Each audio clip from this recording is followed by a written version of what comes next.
Bine v-am găsit, bine v-am regăsit, dragilor din Zodia Pești, oriunde v-ați afla. Azi, iată-ne din nou împreună la o nouă lectură pentru perioada 18-24 august, așa că toți cei care aveți Soarele, Luna, Venus, Ascendentul sau oricare altă planetă importantă pentru voi sau aspect astral important pentru voi din harta voastră natală și care are legătură cu Zodia Pești, această lectură este de asemenea și pentru voi. Ca de fiecare dată, nu uitați, voi vă construiți viitorul în urma deciziilor și alegerilor pe care voi le faceți. Este o lectură generală, așa că vă rog să luați decât acele mesaje care rezonează cu voi, restul lăsați-le să zboare în univers, pentru că sigur sunt pentru alte energii care într-o mai mică sau mai mare măsură au legătură cu Zodia Pești. Și haideți să vedem, dragilor din Pești, cu ce energie începeți această săptămână cuprinsă între 18 și 24 august inclusiv. Foarte interesant, avem, dragilor,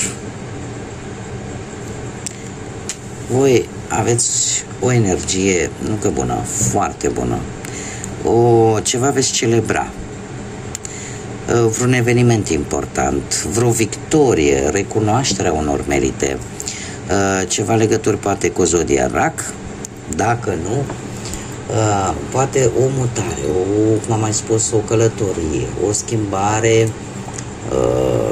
poate de mijloc de transport, de ce nu, poate de o mașină, nu știu, bicicletă, orice poate fi de transport. Asta e un motiv de celebrare. Poate cumpărați vreo mașină, poate că o veste neașteptată, foarte rapidă, benefică, pozitivă, care atrage după sine și o celebrare. Și cu o energie destul de bună, chiar foarte bună, aș zice, pentru că te simți foarte puternic, foarte hotărât. Și mai ales cei care aveți poate ascendentul în Rac, în mod special. Haideți să vedem ce vine pentru dragii mei din Pești în săptămâna 18-24 august. Și începe cu planul profesional. Dragilor, v-a cam dat de cap ceva, nu știu ce v-a dat de cap, pe la muncă sau vreun job sau căutarea unui job. Ați traversat o perioadă destul de complicată și posibil chiar și începutul săptămânii să fie la fel de, cum să spunem, de dificil, da? Ați așteptat ceva, ori vreun răspuns, ori o anumită teamă, o anumită frică, nu va da pace și care are legătură cu viața voastră profesională. Avem de asemenea implicarea unor zodii de foc, Berbec, Leu, Săgetător, sau a unor zodii de pământ, Taur, Fecioară, Capricorn. Există cu acest cavaler de bâte o anumită schimbare destul de mare pentru voi. E adevărat că este o schimbare, eu aș zice pozitivă. Și are legătură, mai ales cei care aveți pe partea asta a muncii, care aveți poate ascendentul într-o zodie de foc, Berbec, Leu, Săgetător, aș zice că această schimbare te poate ajuta ori să-ți găsești un job, ori să vezi cine te poate ajuta într-o anumită situație legată de muncă. Ceva legat de muncă. Există și un sfat pe care îl poți primi de la un personaj, de la o energie de pământ, Taur, Fecioară, Capricorn, pe care nu știu eu dacă îl vei lua sau nu în calcul. Ce spune acest sfat? Acela de a nu te grăbi, că nu e un moment tocmai prielnic de a lăsa jobul, că nu e un moment tocmai prielnic de a renunța poate la jobul pe care l-ai în acest moment. Cavalerul de monede este cel mai lent cavaler și atunci când apare pe partea asta a muncii, vine cu acest avertisment: nu te grăbi. Da? Și chiar dacă ești în căutarea unui job, încearcă să cauți în locuri unde tu cunoști foarte bine activitatea. Nu te hazarda cu acest cavaler de bâte, pentru că aici e posibil să fie și un rival care din adins să-ți spună: știi, du-te în partea elaltă, caută în partea elaltă, de ce stai să te chinui, de ce stai să suferi, da? Uite că avem și un sfat. Un sfat care spune: nu e momentul oportun, trebuie să mai ai un pic de răbdare, chiar dacă vrei să faci această schimbare de look, de, nu știu, poate cu colegii acolo, cum te înțelegi tu, încearcă să nu iei de bun tot ceea ce spune lumea, încearcă să te păstrezi cât mai rațional posibil. Pentru că se pare că nu e un moment tocmai potrivit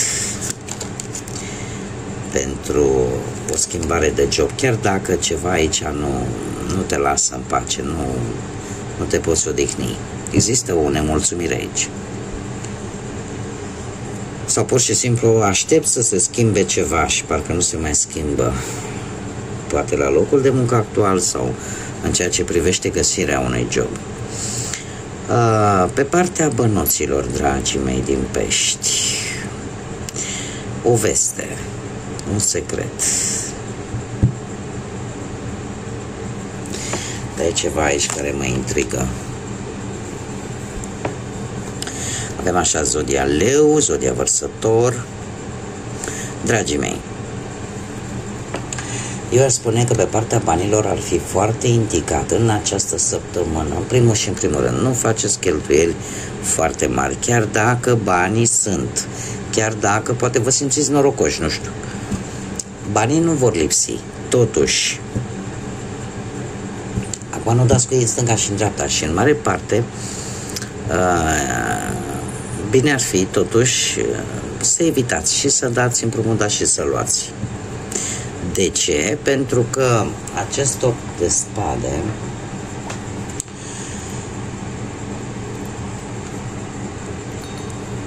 e posibil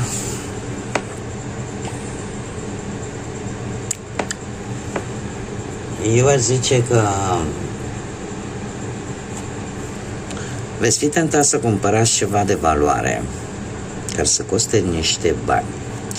Și lucrul ăsta să vă cam dezechilibreze finanțele, dar să vă dezechilibreze în așa hal, încât efectiv la un moment dat să ziceți: și eu ce fac acum? Iar asta vă blochează. Vă va bloca în sensul în care ai senzația că nu mai poți să ieși din situație. Ai senzația că cumva, știi, până aici mi-a fost, uite, m-am apucat, am luat și acum ce fac? Nu să rămână lucrurile așa pentru mult timp, nu trebuie să vă agitați, pentru că în perioada imediat următoare se pare, nu știu, luna august pentru voi și mai ales pentru cei care aveți ascendent în Leu și chiar în Vărsător, aș zice, se pare că norocul e de partea voastră, dragilor. Pentru că, într-adevăr, sunteți tentați să cumpărați ceva de valoare, adică nu e ceva mic. Veți da o sumă de bani și care vă va bloca, vă cam leagă așa de mânuțe, că vă dați seama că ați cam rămas fără. Dar imediat, la o perioadă, optimismul vă crește la loc, pentru că apare o sumă de bani care să vă ajute să treceți foarte rapid peste această situație. Partea sentimentală, dragilor, pentru cei care sunteți deja într-o pereche,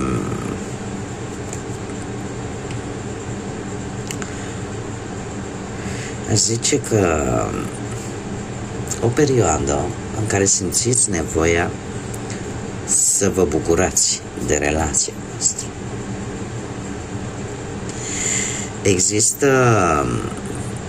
ceva care voi nu comunicați.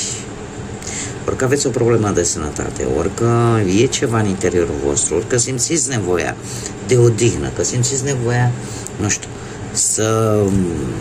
să stați poate mai mult timp împreună, sau pur și simplu vă simțiți epuizați dintr-un anumit motiv. Perechea voastră trebuie să știe și va ști. De ce? Pentru că finalul de săptămână va fi unul atât de plin de dragoste adevărată,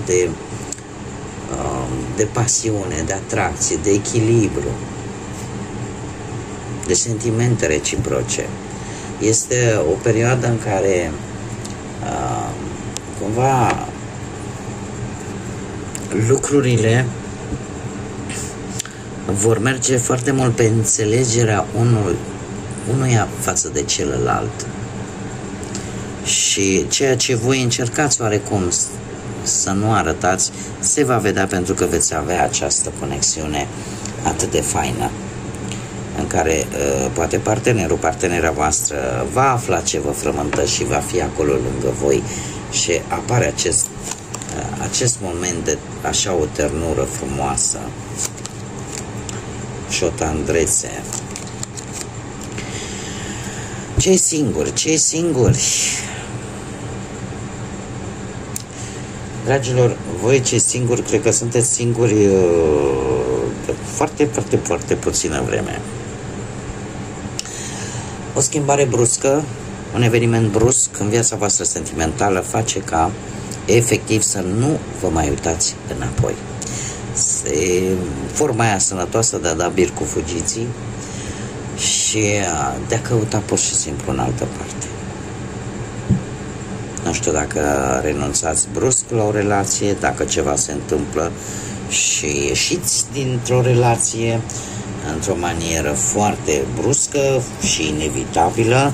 Cert este că efectiv nici nu vă mai uitați înapoi. Rămâi cu ale tale, eu mă duc cu ale mele, pentru că vă dați seama că sunteți destul de decepționați. Voi nu ați obținut ceea ce voi vă doreați, poate de la o relație sau de la o tentativă de relație. Așa că preferați să vă îndepărtați și să lăsați, abandonați ceva care sunteți conștienți și se va vedea că nu avea o bază solidă. Sfârșitul de săptămână vine cu moderație, nu știu, zodia Săgetător, dacă vă spune ceva, dar apare totuși necesitatea acută de a fi lângă cineva care poate sau nu să aibă legătură cu zodia Săgetătorului. Acum, este cineva care vă oferă un anumit sprijin emoțional, o anumită stare foarte bună, o anumită stare de echilibru.